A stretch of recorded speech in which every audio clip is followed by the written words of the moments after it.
My impression of the world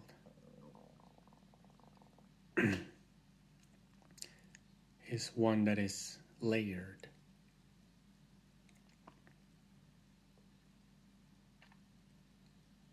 In many different ways.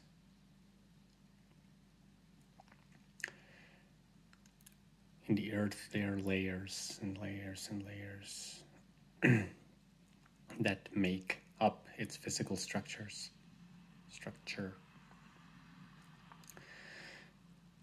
From its presumably iron nickel core up to its denser magma, to its liquid magma, to its cooler hot crust. That likely hardens and solidifies as it becomes colder, and it moves upward onto the layers of rock, earth,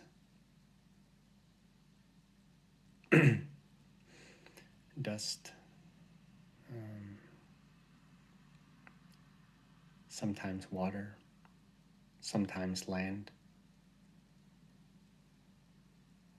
in any case, sometimes covered by water, and above them a layer of air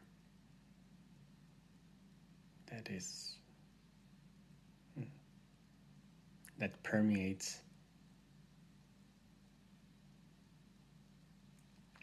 the whole atmosphere.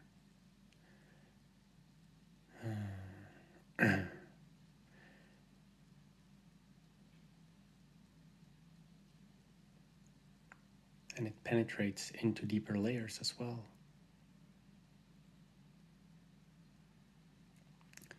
They mix and intermingle with each other. As such, they have no solid, well-defined, strict boundaries.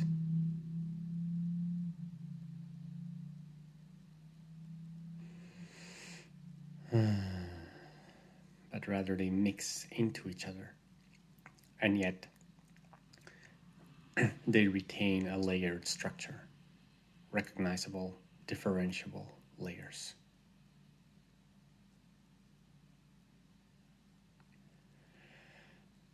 I feel our psyche is similar and is layered.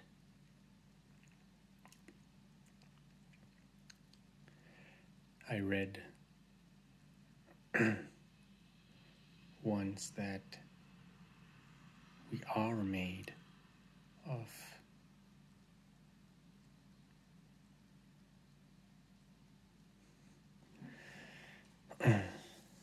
distinct bodies.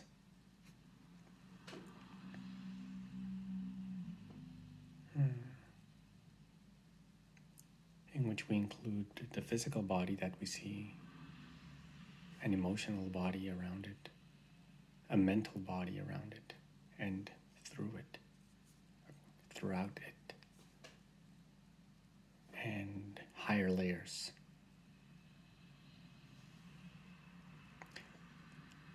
That I feel are penetrating and coming into consciousness.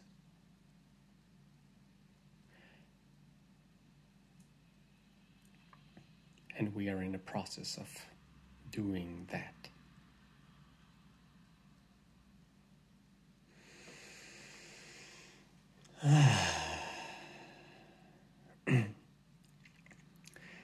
When I ponder on the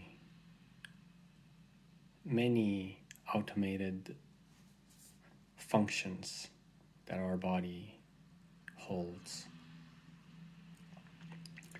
the myriads upon myriads of Rube Goldberg-like machines that are operating within us at the minuscule level, at the macro level, at the holistic level, it is all intermingling.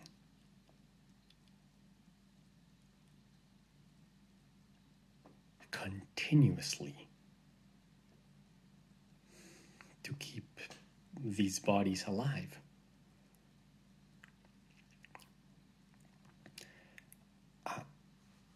I have very little conscious awareness of the intent to have my heart beating. I have some conscious awareness of the intent of my breath. I have no conscious intent of the distribution of blood across my body parts, the distribution of oxygen, the distribution of nutrients, about the levels of glucose and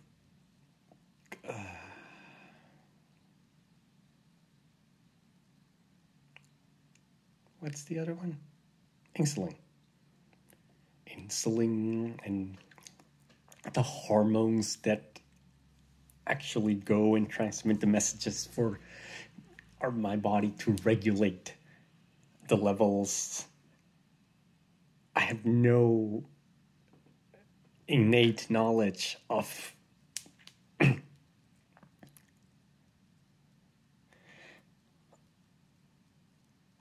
the myriads of hormones that we have within us, that we have found so far, and all the ones that we have not found, of the enormous complexity that we have, of the mechanisms that a single cell is continuously working at to stay alive, of its quest, the quest of each individual cell to go and find food and be attracted to nutrients and repel toxic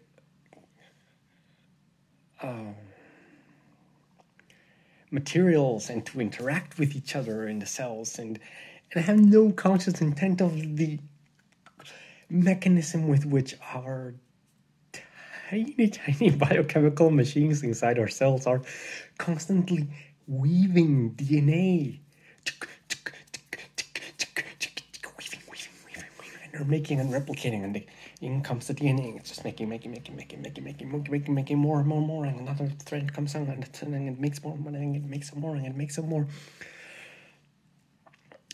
And all of that is necessary to keep me alive, to function, to do higher level tasks. I have no conscious intent knowledge of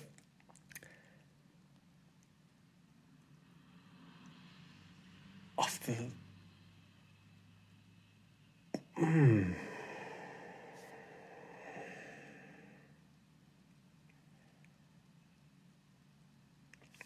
intricate dances and relationships that all the parts of my body are continuously and seemingly knowingly doing to keep my organism alive. And yet it's happening.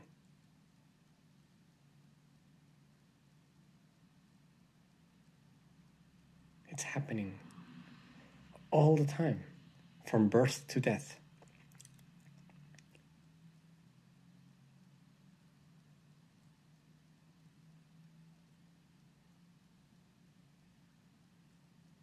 I find that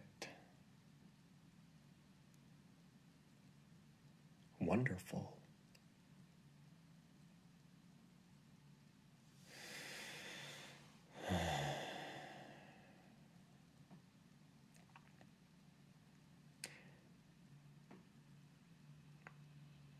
And yet the physical level, our physical structure, does not seem to encompass the higher level perceptions, sensations, and experiences that we do experience that are abstract or impalpabler, like our emotions.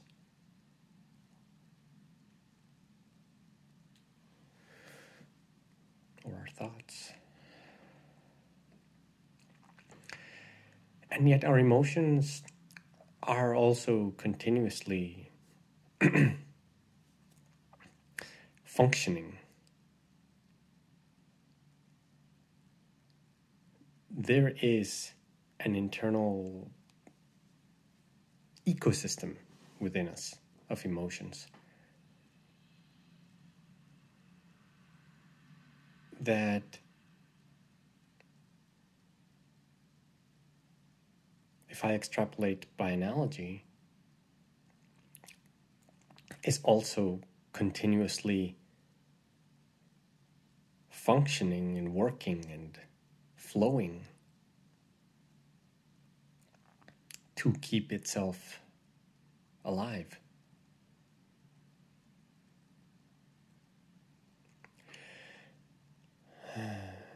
Just as our physical body is continuously exchanging material with the rest of the physical world, we are consuming food to nourish our body, and our body's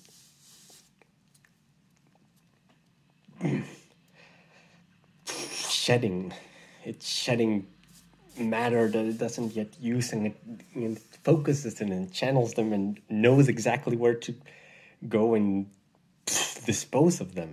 And it flows them out through our urine, through our feces, through our skin is continuously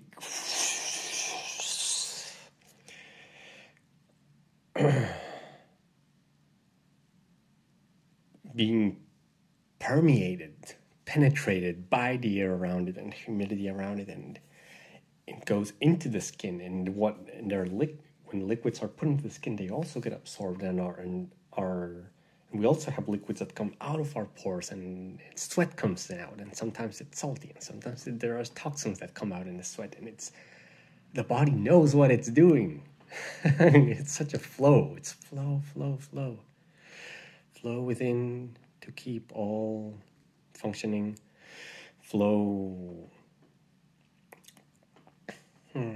interflow with the world.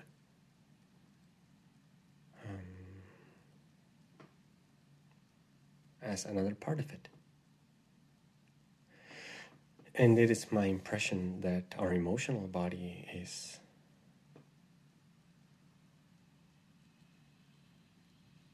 similar,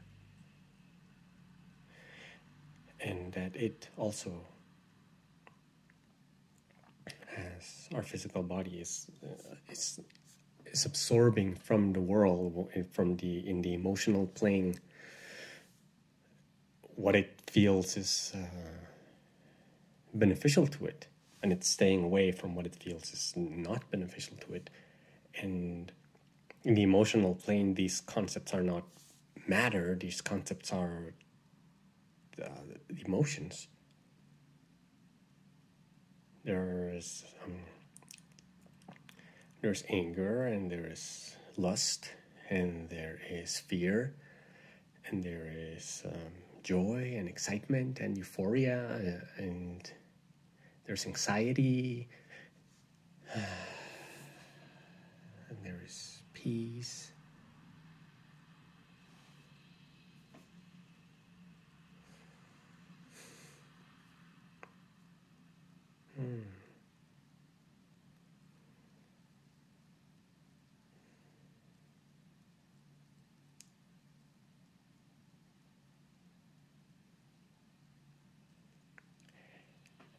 And we also instinctively move towards or away from emotions that we recognize.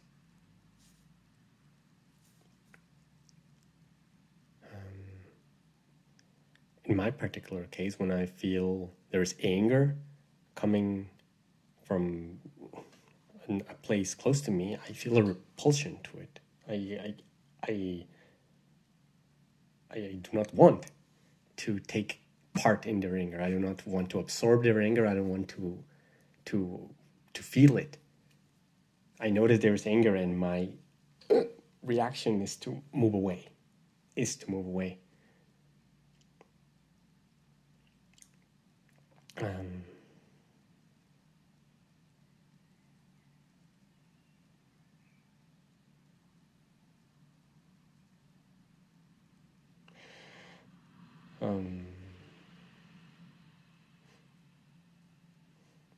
And just as with food, I would say different beings have different attractions and repulsions to different emotions according to what their internal nature is like. In my case, I usually feel repelled by anger.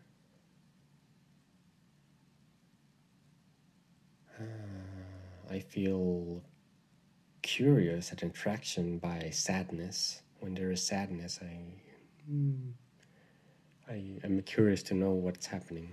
I'm attracted to it. When I feel a feeling of need, of lack, like someone wanting something, I feel a repulsion instinctively.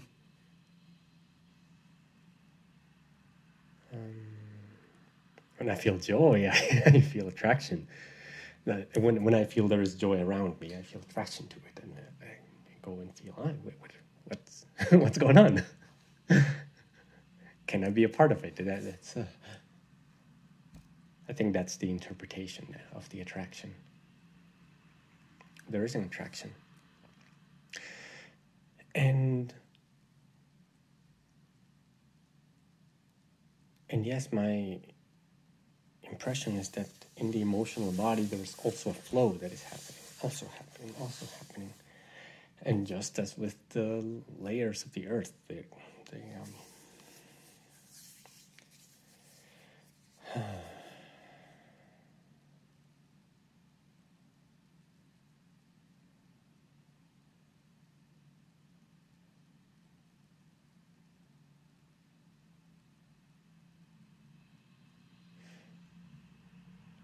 mingle and intermingle with my physical body.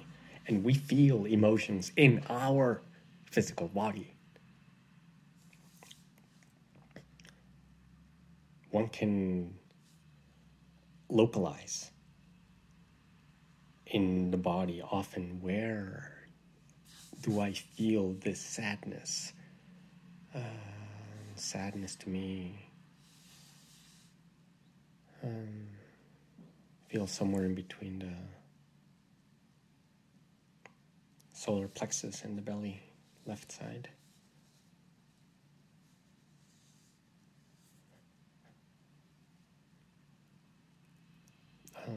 Primal fears, I believe, I've identified too, that I feel on my left side of my lower back.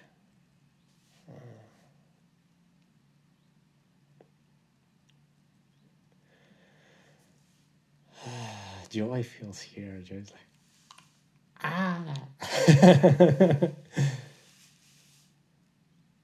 Joy's here.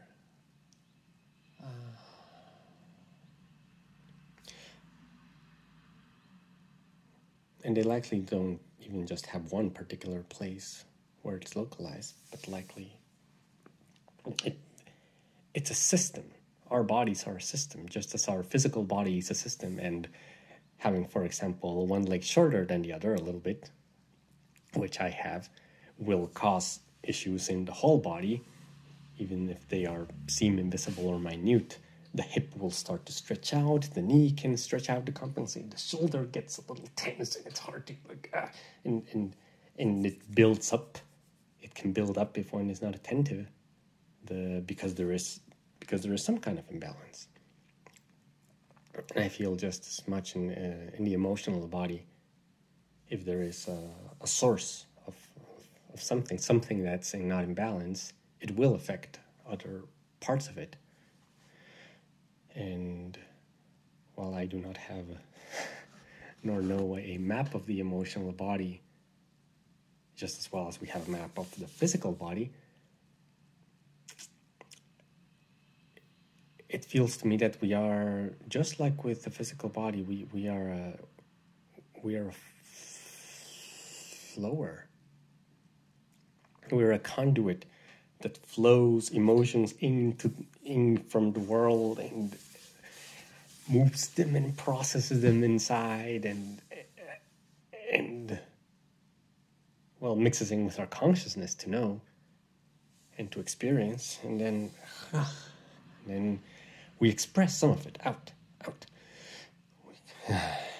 Continuously, there are things coming in and moving out, in and out. And in this particular moment, I am expressing something, and there are some emotions, although my emotions are not the main driver of what I am doing now. Examples of outflows of emotion are bursts of anger. One is angry and one just feels anger towards something. One wants to. The instinct is to show it to the person, because anger is, to me, an emotion that wants something to be different. It feels, it's this way, and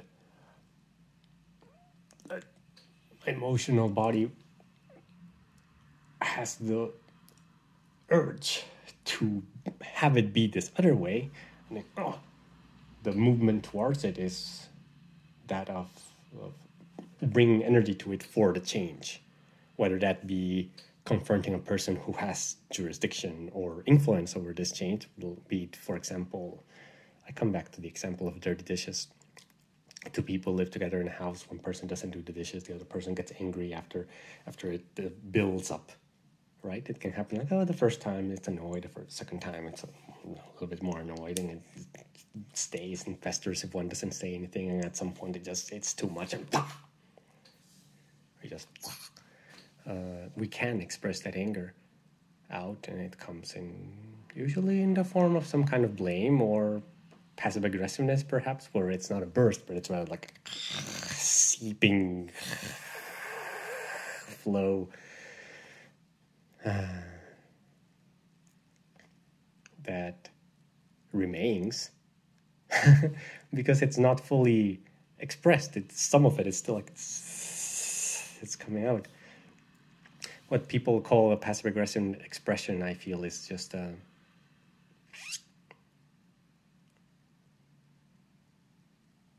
it's not a watered down. It's as if we have a liter or we have a gallon of something that we want to express, but we give it a tiny channel, and so it will like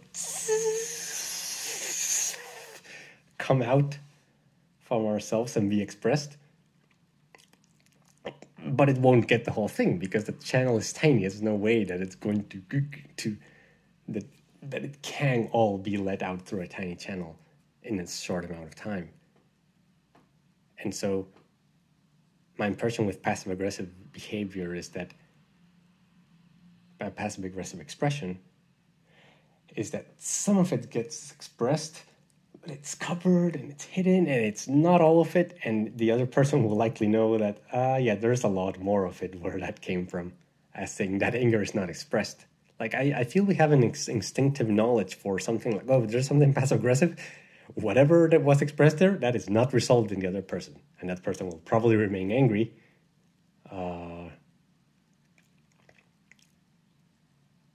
And that is unexpressed. There is unexpressed anger. And I have the feeling that we have the instinct for that, to know that there's a trace of deceit in passive aggressiveness, because it is not a complete expression of what is inside.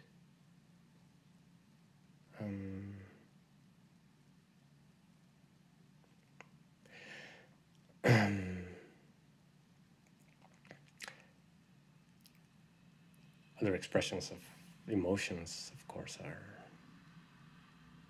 there's lust or attraction for another person sexually, but romantically in this case. I would say sexually is at the physical level, romantically is at the emotional level. And this emotion comes and it brings us to make poems and to desire that person. And it can be expressed. And it can be expressed or it can be not expressed. If it's not expressed, the thing with emotions, just as with all other layers, but I think in particular it's important to know with emotions, is that if we have something inside and we do nothing with it, we just kind of pretend that, oh yeah, I like that girl, but I can't say anything, and days go by and you see her every day, and I see her every day in school over and over, or the attraction just kind of builds up because I am getting an input of romantic attraction. I don't know if I'm looking the right way. Am I like, kinda?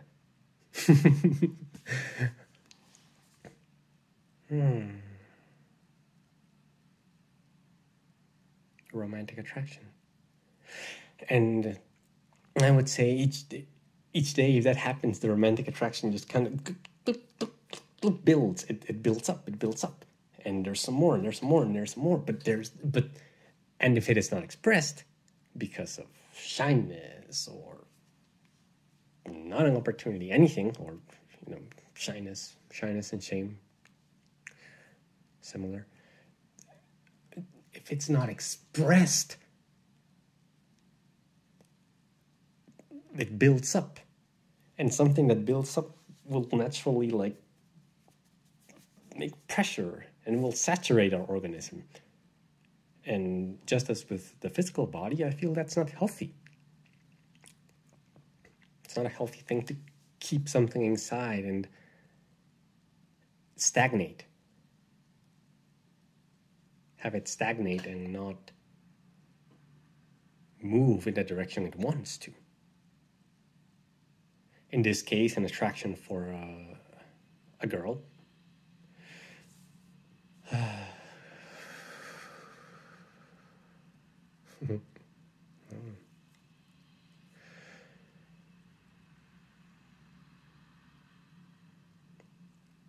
Its pure expression is one like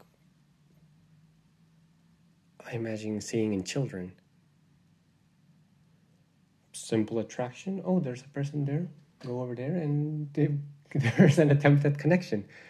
I feel the words that romantic attraction has, what we want to say is, I want to connect with you emotionally. I feel that's those sort of words that come. I want to connect with you emotionally, and we don't in our society. I feel we don't have precise words for that. We do not have words to precisely say, I wish to connect emotionally with you. Like, we have these words. I can say these. We just don't. There's barely anyone who says that. Often, I believe, because we have, as a society, put layers of shyness and shame atop romance.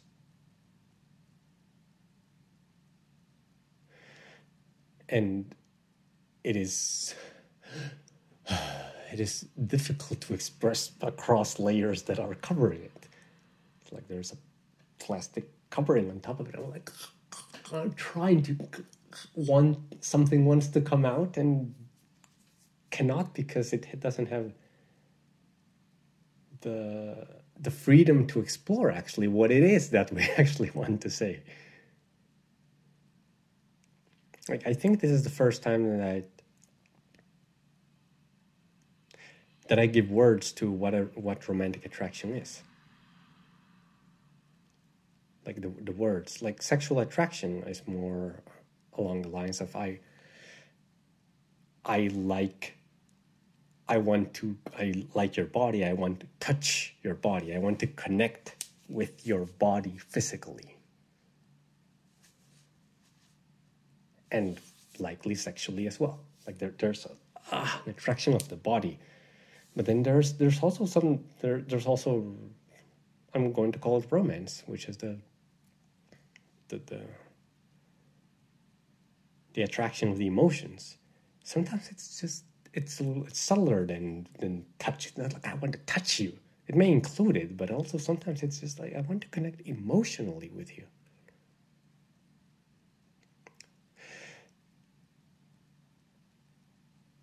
And I find it is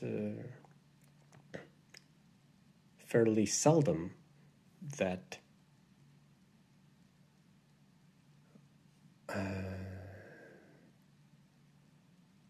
quite seldom that I see romantic attraction be expressed directly. There are euphemisms, there are tricks, there are strategies, and there are entire subcultures that follow ways of trying to express this desire. And they're tricky, and they're covered in niceties and politeness, like, hey, you want to hang out?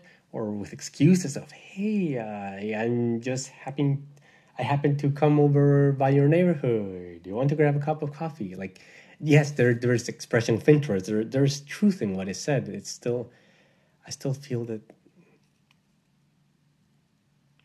it is not a direct expression. It is covered. It is covered in something.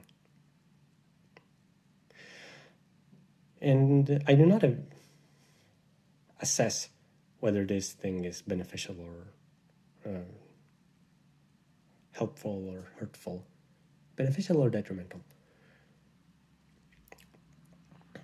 I feel that combinations of expression and non-expression can help, can encourage the development of ourselves. Yet I feel it is important to realize that at times these times of shyness likely happen because usually there is no direct expression of saying, I want to connect with you emotionally. There are lots of replacements like, I love you, I like you, I like to hang out with you. Like though they do not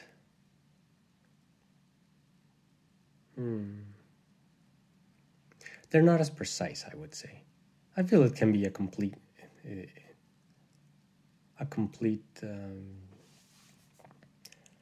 honest, full expression of oneself can also be as simple as I like you.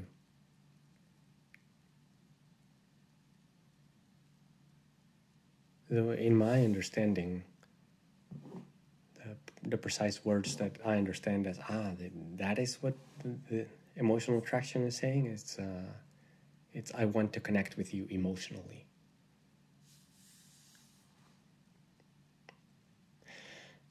And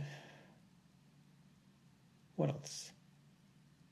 Well, just like the physical body outflows at times in a way to keep its own balance. Sometimes burstily, like sometimes it sneezes, sometimes it vomits, sometimes it diarrheas, sometimes it farts, sometimes it burps. All it's doing is it's getting out what is not helpful. If there are bubbles of air inside, they're not doing anything. They're just kind of taking up space where there could be actual liquid and solids being processed in the body. Air is like, it's pushed out. Burp. No, that did not work. Or farting. It's air. It wants to come out. Or if there's something liquid or solid that is not good for us, that is detrimental, and the body recognizes it, we vomit out.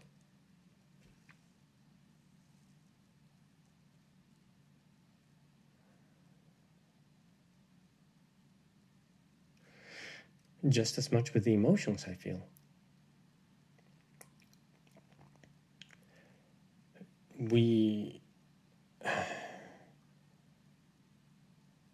I was brought up in a way that did not focus on emotional flow.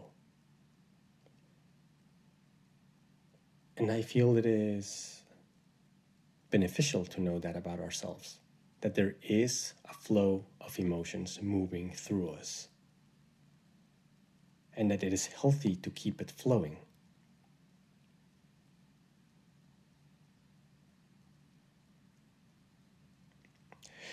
It is what the emotional body desires in a way. No, it is the state of balance that the body is looking to find.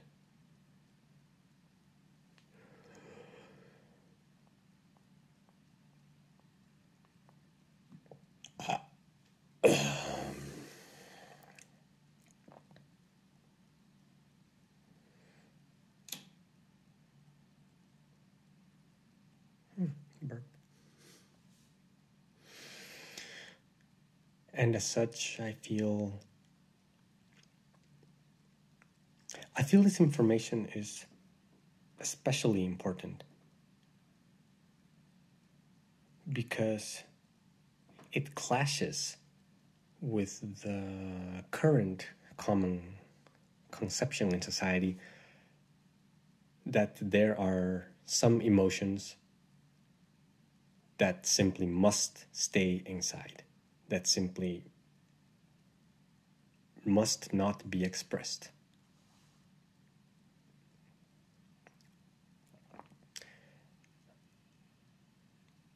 Like,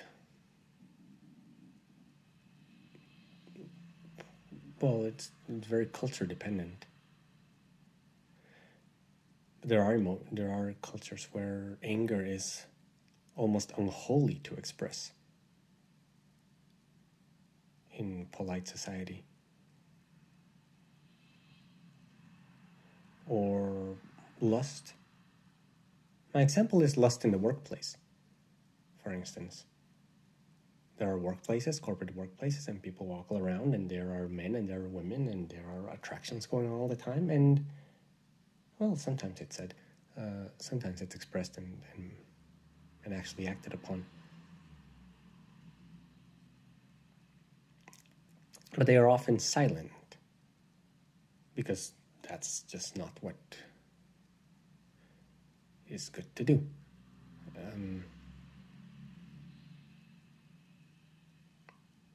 Expressions of lust.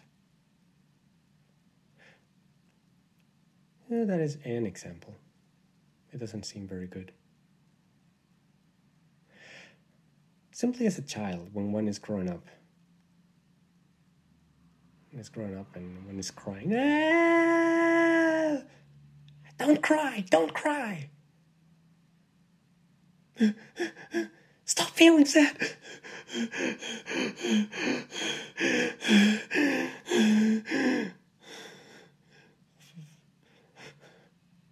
Often we are disallowed from expressing our cries. We are disallowed from expressing our sadness, our anguish. Sometimes it can be things as simple as things like, well, I hurt myself and my elbow is bleeding and it hurts, and And there can be sadness, and it's naturally expressed. And in society, I just see that we have put plugs atop some of these. Plugs that cover us and do not allow us to express ourselves in fullness. Like, what is the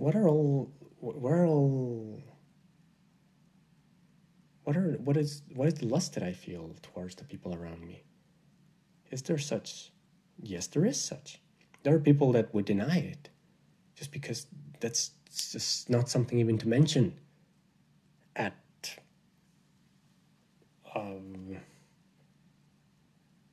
a semi-intimate conversation or a not intimate conversation. Maybe not, sometimes not even at an intimate conversation. Things are blocked. And the way that I feel as children we learn it is that those characteristics are mocked and rejected, and that's not. And parents say, "Oh, you looked at, you never should do that." Okay, no, that's good. That's bad. We never do that. Like someone is sad, someone cries in the playground, and other children laugh at him.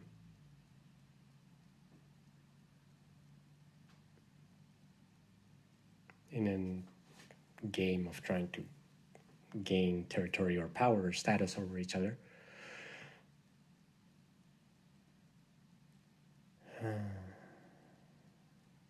And there are plugs put on top of us. And, well, there are benefits to restraining one's own expression at times.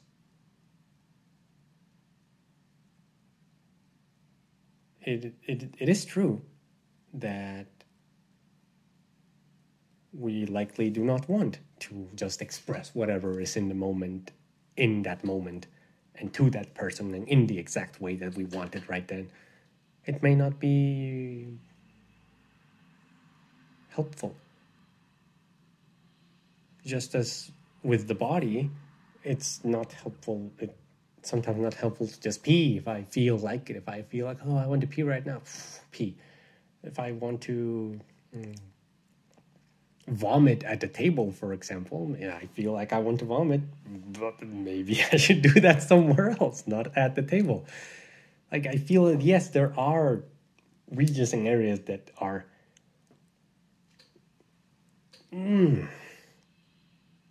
that have a certain structure and have a certain expected allowed expressions. And just in that way, it is not always the right place to be crying out and saying, "I'm sad," or saying like, "Oh, you're hot. Come on, let's. I want to connect sexually with you right now in the workplace or in the street." No, our societal structure is incompatible with that.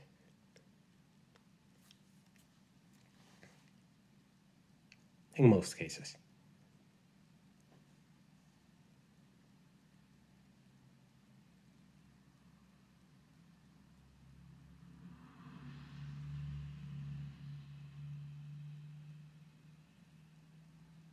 Yet,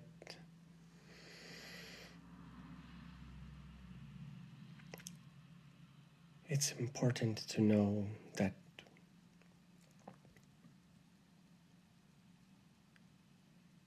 it's important to recognize that we have the emotions that we have. It's important to learn to recognize them, to identify them, to discern them. Because by doing so, first we understand what patterns we have inside of us. Like, I feel this when this happens, okay. And then also because it can help us express it. Like, naturally, as children and as babies, we just express whatever is happening in the moment. And then we are restrained from it. We're constrained. And we said, no, not this, not this, not this, not this, not this. and usually giving no reason to it.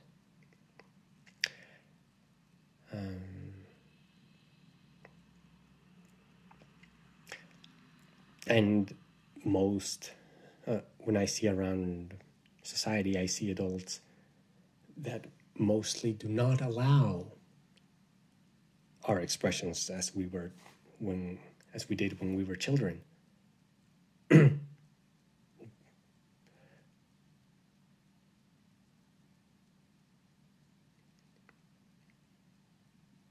The detriment I see in our society is that many people seem to not be able to express their true emotions into the world.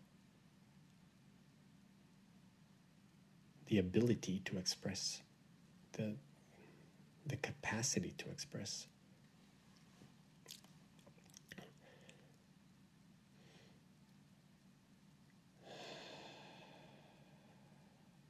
And it is often because layers of emotions are built on top of each other,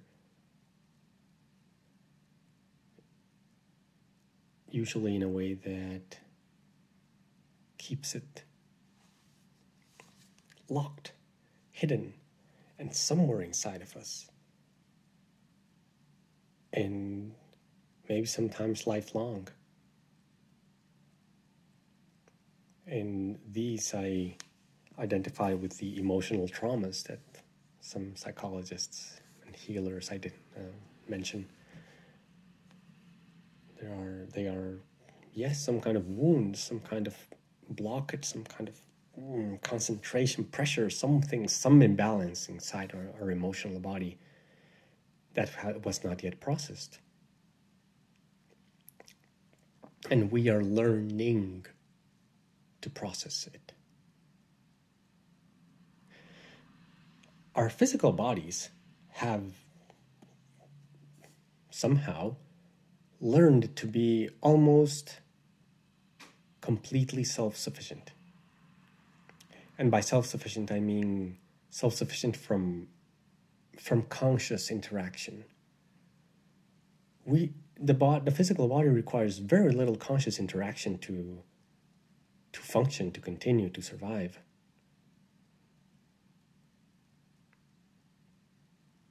It can breathe by itself, it can beat its heart by itself, it can maintain its balance of liquids all across itself, it can maintain its shape, it can maintain its temperature.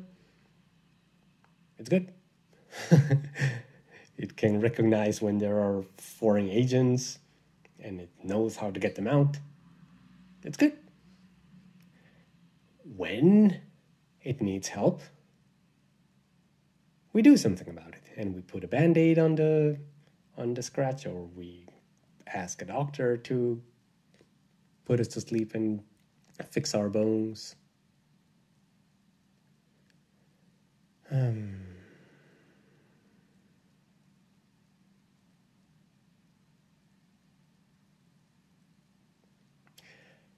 Yet I feel that it is almost self-sufficient. Likely because it seems to be the densest layer,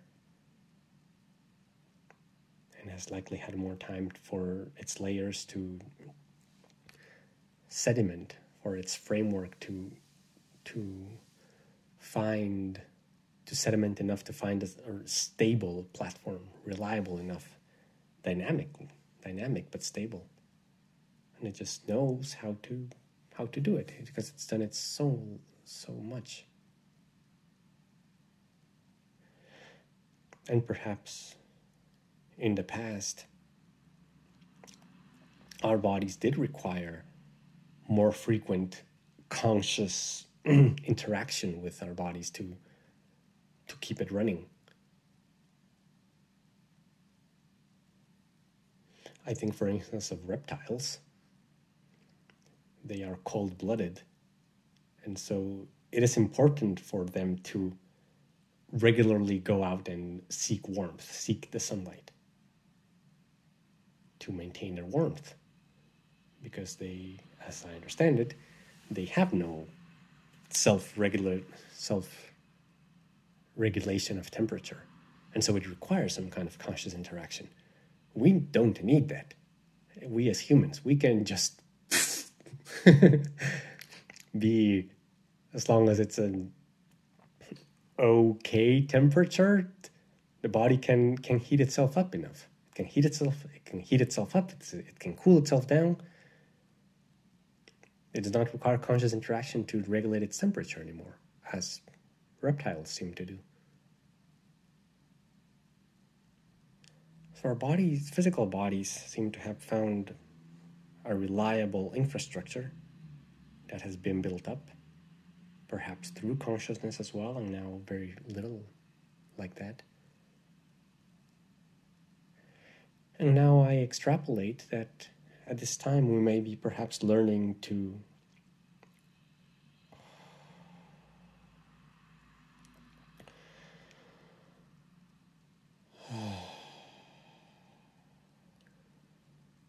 regulate our emotions.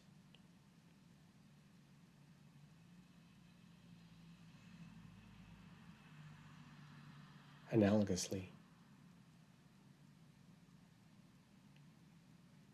And to recognize when there are disturbances. To recognize when there are excesses, lacks in our flows.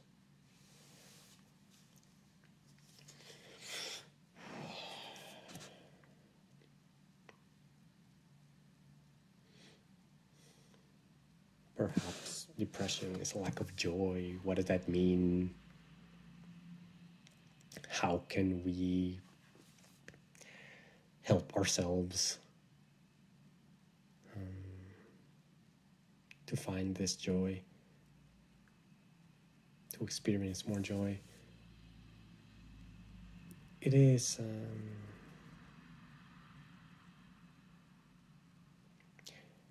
it requires introspection.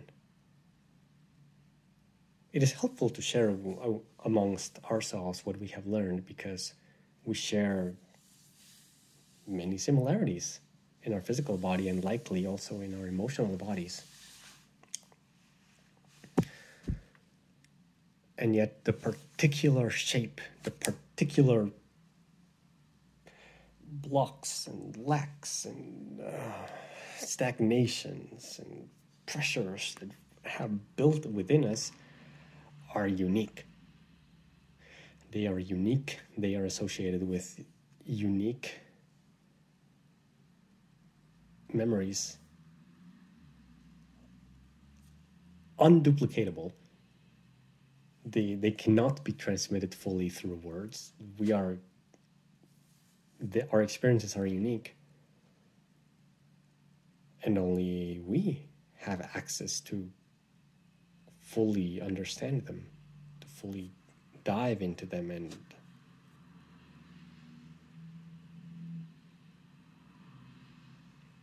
help them flow. And we will exhibit symptoms. For instance, if there is a person who is angry and very easily triggers, then other people can recognize, hey, there likely is an emotional imbalance in there. However, knowing exactly what its source is, as I understand it, what psychologists and psychotherapists and psychiatrists are try to do. They attempt to dig into another person's psyche to find a source, to find what is the pebble that sometimes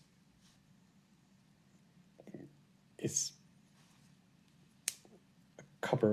in a particular important place, and from which layers of emotions grow and cause imbalances. A very common structure that I feel in myself is that of the core, a core wound that hurts, like something that actually it feels like it was ripped, a little puncture, like something that hurt, and layers around it. There's hurt, which is vulnerable and painful, and it usually is covered by a layer of shame. Because in some way I perceive in humanity, expressing that we are hurt is shunned. It's mocked. It can be. But there's even a primal urge to not express hurt, perhaps. But then usually hurt forms to try to not express it, like shame, to like a repulsion to that topic, like, oh, I just don't want to talk about it.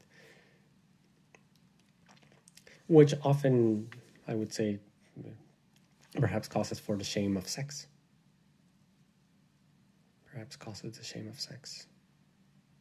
And usually around the shame, we don't just admit the shame. Shame is not simply expressed. What's usually around it is a layer of anger, where the anger keeps others' approaches from finding one's hurt, and the shame keeps ourself from finding that hurt.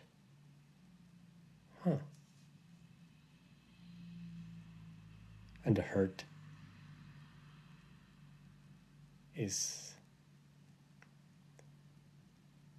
seems to be untouched.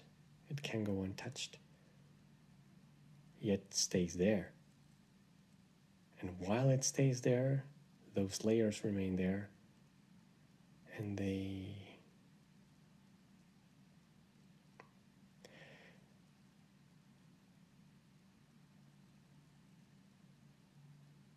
take up space. They take up space within our psyche. When one feels ashamed of one's own sexuality, for instance, one may have an inability to express oneself sexually fully, whether it be in dinner table conversations or in the bedroom while naked and clashing skins with each other.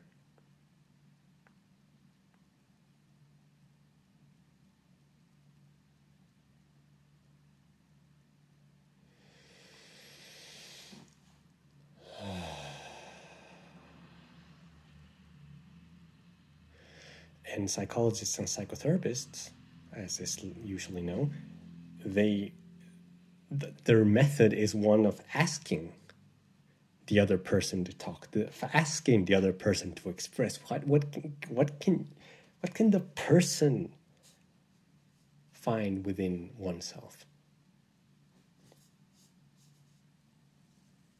But it requires introspection. As I see it, as psychologist or psychotherapist, is just one who encourages the person to find those imbalances within ourselves and find the core. But it requires the person's willingness to go inside. And the psychologist or psychotherapist is like pushing it, like, Lucifer, why is this? And this guidance is somewhat necessary because it can be necessary for someone who does not know about the emotional workings, because there's a layer of shame that doesn't want to be left to that's repelling the introspection.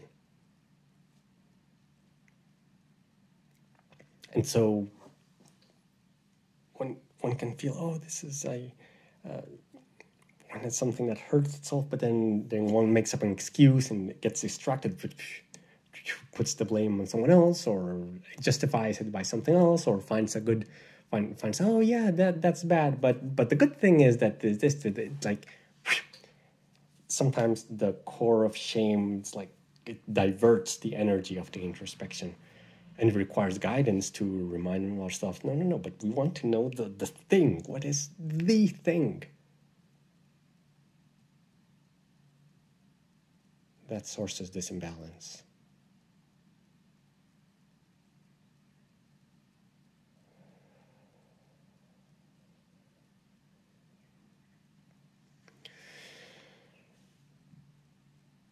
My feeling is that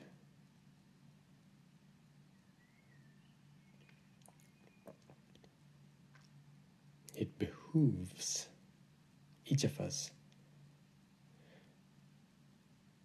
to recognize the emotional flows within ourselves, and to recognize that flow is healthy when it flows, and stagnation can lead to festering. It can lead to hurt. It can lead to pressure. It can lead to unwanted reactionary, unconscious behavior.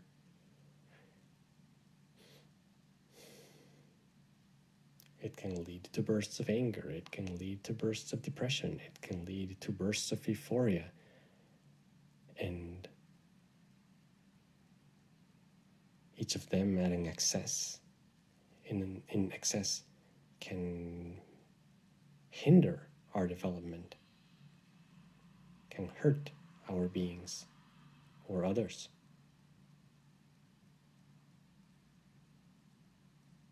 I feel it's important to recognize that these flows are moving within us, because then we can recognize what are the parts of ourselves that are asking for movement.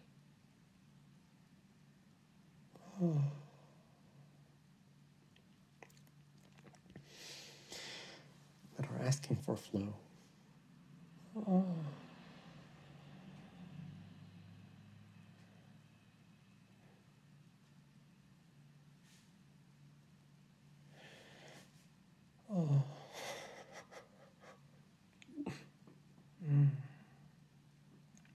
I feel something stored just above my pelvic bone on the sides.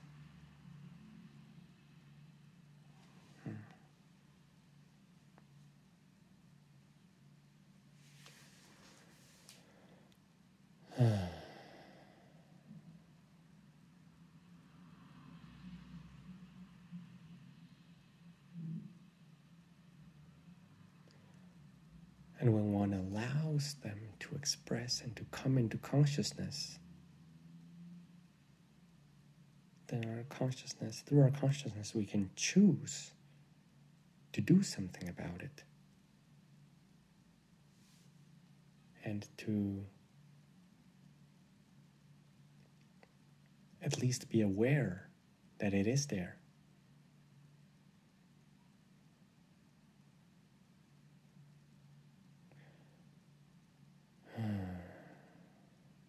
And find ways to flow it out.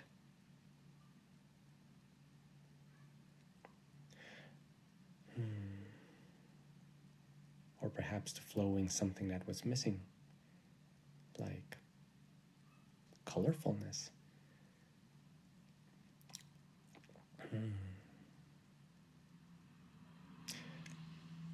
I have found myself sometimes in a slightly depressed state, and then I see colors put together in a harmonious fashion, and I light up. It's as if joy comes into me. I feel the default perception of a Western society person about one's emotions is that they are this thing that we have that move us to do things that sometimes some feel good and some feel bad, and we don't know why. And we kind of don't care. But some of them we really want to express out loud, and some of them we don't want to express. However, there is a dismissal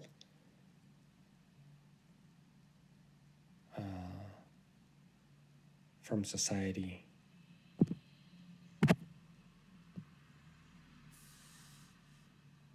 a dismissal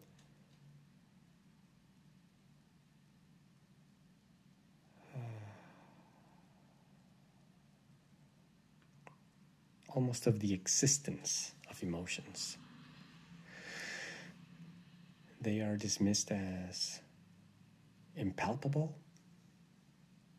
hard to understand, messy, shameful, repulsions everywhere that we don't quite understand, that we can't quite measure. And as such,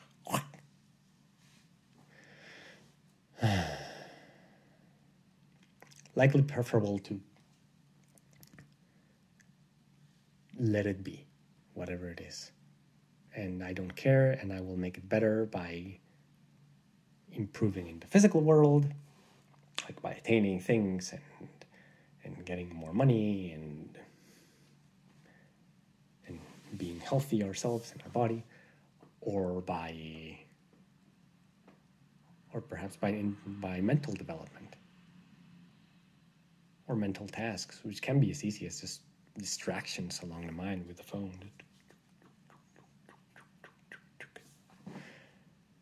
Because these emotional flows, when there are imbalances, they pressure us. They pressure us to do something either in our bodies, and perhaps they can manifest as diseases and as actual pressures in the body because they are intermingling. I don't know exactly why, exactly how. But yes, there are connections. There's connections between anger and bile that people talk about. There are connections between... I actually don't know any other connections, any particular connections. But I remember the Greeks associated melancholy with some kind of yellow bile. I don't know. Yet, yes, emotions affect our body. I feel them in my body. They are connected. And at times they will move us to just do things in the mental realm, if there is an imbalance. Because the emotion body, the pressure is going somewhere. Everything in the world is connected, so it's going somewhere, and it will go either to the physical or to the mental or both.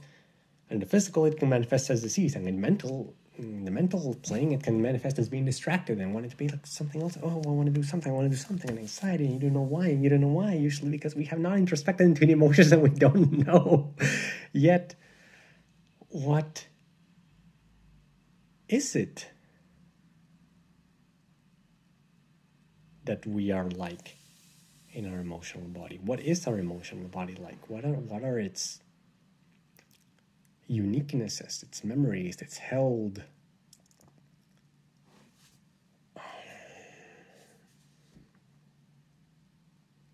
longings, its imbalances, the pebbles, the rocks that have remained inside, the festerings that remain for years. I have not experienced it, but I imagine spouses in marriages that they are not satisfied with, and they just continue for years and decades, and they are held, and there is discomfort, and there is some pleasantness, and they don't have the ability to express the real thing. They have the ability, they just don't do it. They don't go into the emotions to find what is there,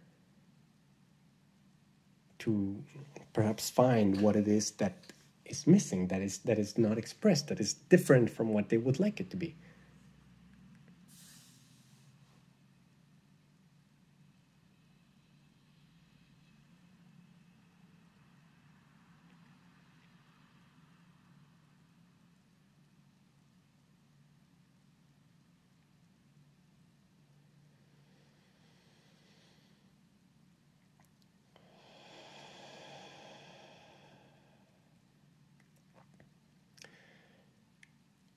And they seem to force themselves down a path of constant friction and discomfort.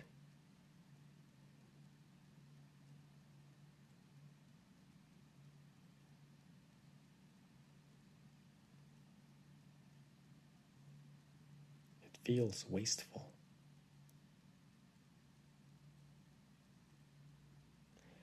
And it feels like unintentional deceit.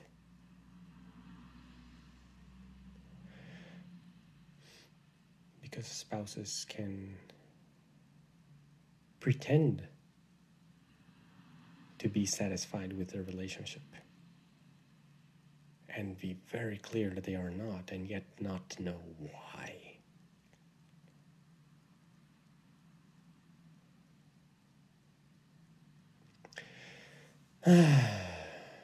That is not in the realm of my experience.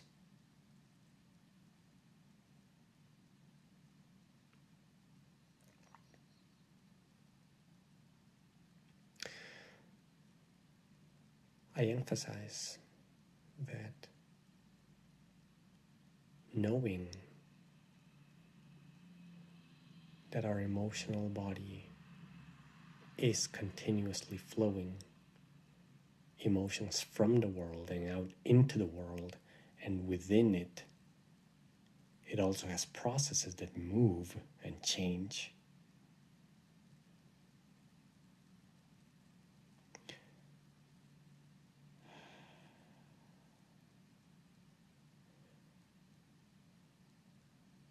Can bring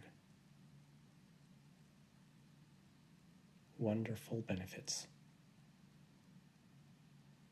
to one's own well-being.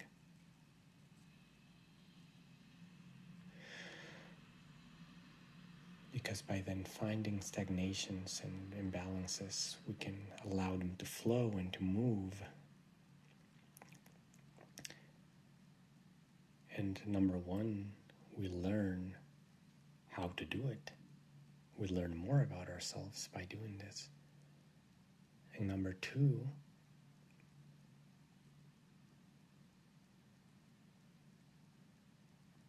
we can find states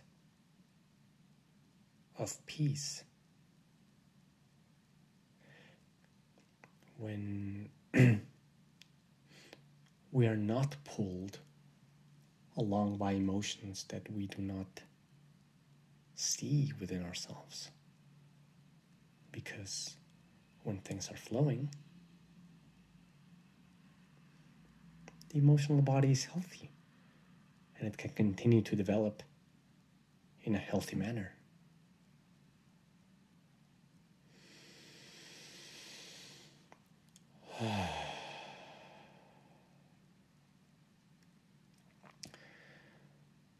Analogous is the state of the mind, the plane of the mind, I feel.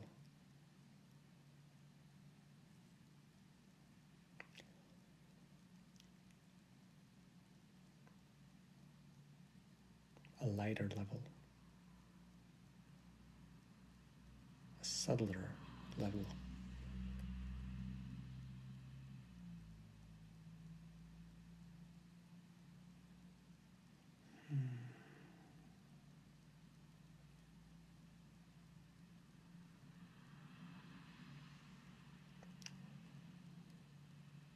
And I feel we are also learning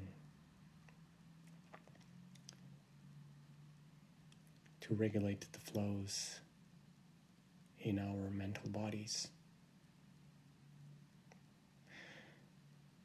I have the impression that the building of the infrastructure is still under development, not yet as fully fleshed out as our emotional body, yet forming. And it too, I posit,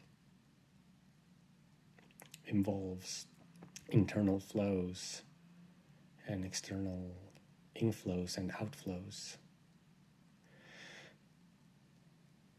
in the forms of ideas, words, concepts, theories, trains of thought.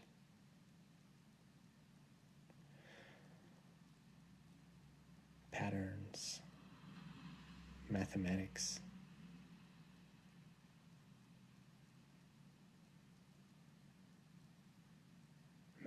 and philosophy, logic.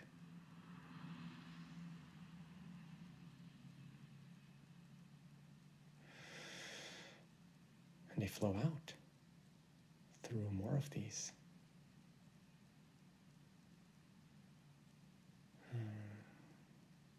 We have found until now the channel of words to be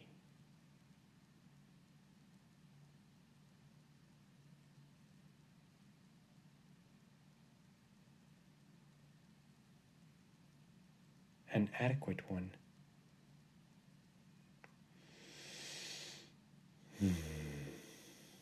To express our mental bodies, our mental flows.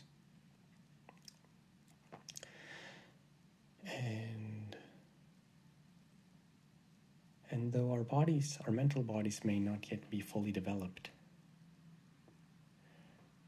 I still feel there is a benefit to recognizing the mental flows we have within us. Because by doing so, perhaps we can identify beliefs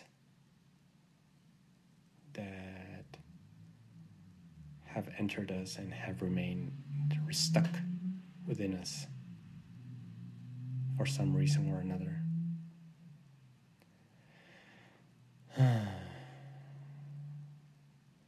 Constancy of a belief is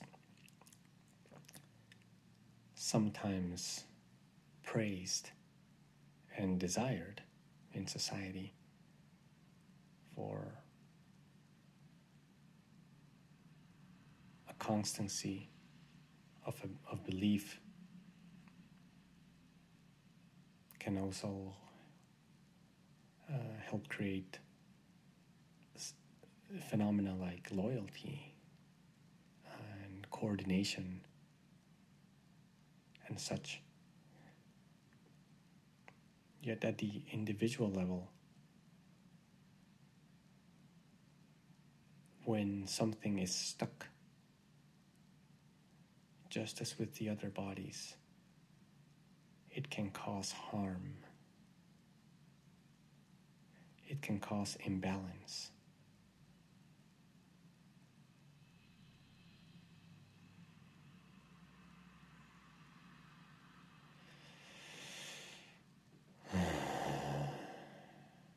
And I feel it is important, it is beneficial to recognize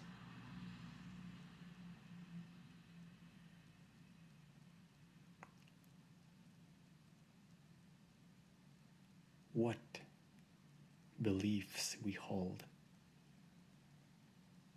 what ideas we hold, what assumptions